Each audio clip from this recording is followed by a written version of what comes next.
Good afternoon and welcome to another edition of Agency Brief, the EAC member-only communication. Today we have Geoff Hunter, EAC's Industry Liaison Officer, who's here to give us an overview on the current CPD workshops that are doing the rounds across New South Wales as we speak. Good afternoon, Geoff. Hello, Damien. The workshops have certainly been a success, with most of the venues having good attendances and the feedback being extremely positive.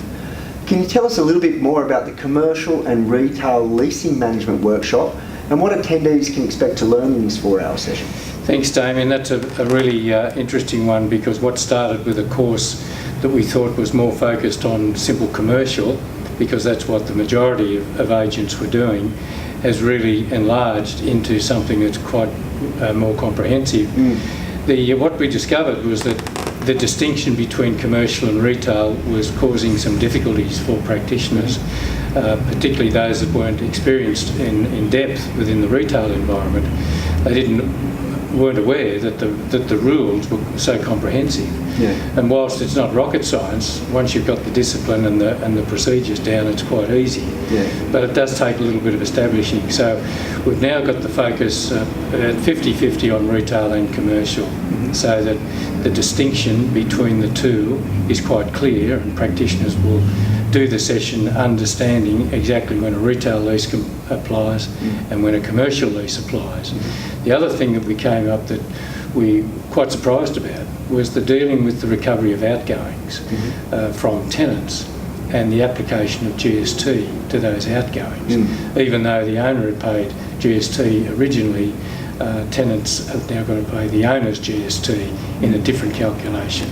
So that created some difficulties, but we've now thankfully got a system that will clarify that for practitioners. So it's taken a lot of the strain out of that distinction and how they manage the tenancy itself. Now, you've run a few of these courses now. You're finding that with the agents or the attendees that there has been a little bit of a confusion of the differentiation between the commercial and the retail leasing? Well, it came as a surprise, but definitely there has been. And I guess that was the first hurdle to overcome, was the definitional problem.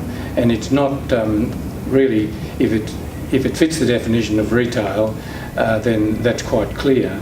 And if it ain't retail, Damien, in the vernacular, then it's probably commercial. The commercial side of it is easy compared, but once you've got the definition straight, then it settles into a pattern. And it's definitely wise to get that right if you're looking down the barrel of a visit for an inspector, that's for sure. Absolutely, and what's more, the professional indemnity implications for using the wrong leases for the wrong premises are quite significant. Absolutely. Our property management 2014 workshops is also doing a circuit about the same time, so one day on, one day off. For those that have attended, say, previous ones in earlier years, what would you say that they could? What would be the main benefit of attending this one in 2014? The big difference, I think, well, it's twofold. Firstly, we do update the content anyway, so Property Management 2013 was comprehensive for its time, and now 2014 has now encompassed all the recent developments, like swimming pools, which has again recently changed, like condition reports, which have again changed, and any changes to legislation. So we're updating the content of the course all the time as we go through. So the course we deliver in February may be different to the one we'll be delivering in June, July, for instance. So they keep changing. But I think the big difference that many practitioners aren't yet aware of is the fact that the rules for CPD changed as of last October. So CPD remains, and as well it should remain, within the New South Wales environment, but the government saw fit to change the delivery of that CPD and some of the scope of which we could cover.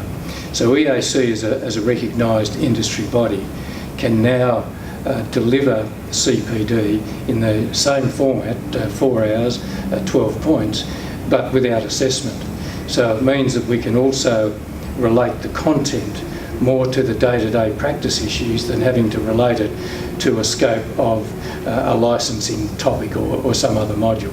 So we think it's more relevant, it's more focused, and without assessment it means that we can then have a bit more time to go into the questions and the detail of it. So the whole structure has changed, the delivery has changed, and it's a lot more flexible, and I think a lot more beneficial for the practitioners. And probably a lot more fun as well, not having to worry about a test at the end. Yeah, there's no written assessment anymore. So yeah, I know. Well, basically, I've done quite a few courses myself, and I've always found that you sit through the 4 hours, and that's all well and good, but you get back to the office and you think, oh, Jesus, I wonder what the answer, or I wonder how you'd handle that problem. Now, can the attendees take away anything with them where that can be helped? Well, the manuals are quite extensive. I think for the 2014 Simple Property Management, that's about a 50-page document, and for the retail commercial leasing, that's I think over 60 pages. And of course we ask them to highlight the most important bits on the way through, and they do relate. All those documents are interrelated so that they follow a pattern and a proper sequencing.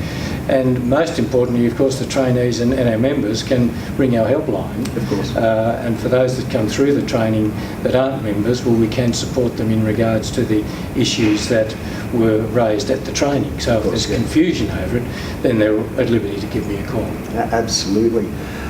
So with that said, who do you think in an office would get the most benefit out of attending one of these courses that we've got going? It's really right across the board at the moment, because for principals who may not do property management but who would like to expand their business into the retail and commercial environment, which, let's face it, is really quite lucrative, and once you've got the systems in place and understand the procedure, then it's not all that difficult. And sometimes many say it's less onerous than residential. But the commissions are higher. So I think for principals, if they'd like to expand the scope of their business, then they should be looking at the commercial and retail course, because it does add that extra dimension and income earning capacity, and adds value to the business as well. Absolutely. For the simple property manager who just doesn't want to do commercial or retail, then they should come to the Property Management 2014. And the principal who hasn't been close to property management for some time, and many of them aren't, let's face it, they like to delegate the jobs, but they're busy doing the sales side. There's a good review within that for principals to be updated on the current changes. So it really is selective from their perspective. If they see benefit, then it's worthwhile them doing it. Yeah. Now, I've sat through quite a few of your courses, Geoff, and I know they're always entertaining and quite satisfying as far as information is concerned. But for someone that hasn't, if you had to pick the most single important piece of advice you could give to a principal or property manager, what would that be? Gee, Damien, you're full of good questions. That's a tough one. I mean, across the spectrum, it is hard to single out what is the most important factor, because property management is all about detail and systems and procedures. It's not, well, it is always somewhat difficult, particularly where you've got a tribunal decision that's going contrary to the way you want it. But I can only get back to have the proper knowledge in the first place. Make sure you've got an office where the systems are in place, and you've got clear written procedures so that all the staff know what they should be doing and when, and then follow the yellow bouncing ball, because once you've got your systems and policies in place, it really should just fit the routine.